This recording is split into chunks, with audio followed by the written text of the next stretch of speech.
Oh no, what's wrong with your knee? Oh, it hurts. I think my implant might be failing. How can an implant be failing? I don't actually have an implant, Yeah. but it could be failing for a few different reasons. One of them could be a lack of osseointegration. Yeah, there's a lot of orthopedic devices out there right now, I imagine, and so osseointegration must be a big thing to consider as you're designing an implant. Tell me a bit more about osseointegration. Absolutely. So osseointegration is when the bone grows directly on the implant. So for things like load-bearing joints, hips, knees, dental implants, and even some limb prosthetics, you want to encourage that osseointegration to make the prosthetic more stable. And how do you do that? So there's a few ways. The material itself obviously needs to be selected appropriately. So titanium is a common metal used for implants. There's also coatings that can be applied to the implant. So hydroxyapatite is a common one.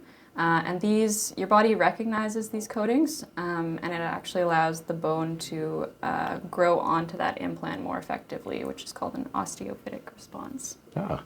And you said titanium earlier, and so I'm imagining the titanium, in my own head, I'm thinking of them as polished surfaces, but I imagine that they're doing something to those surfaces to help encourage osseointegration. Absolutely. So the surface roughness or porosity is a big factor that needs to be considered. So the size of those pores is actually important to establish that bone growth.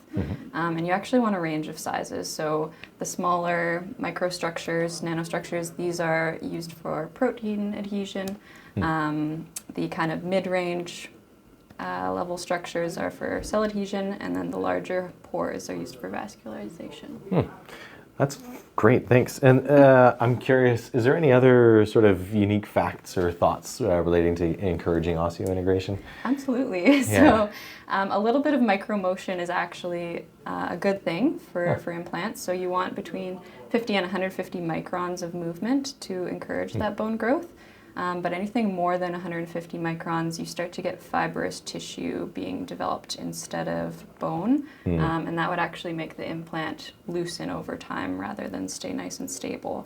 So 150 microns, that's only about the width of 2 human hairs. Right. But that's that threshold we're trying to stay under. Awesome. Well, thank you. Thank you very much.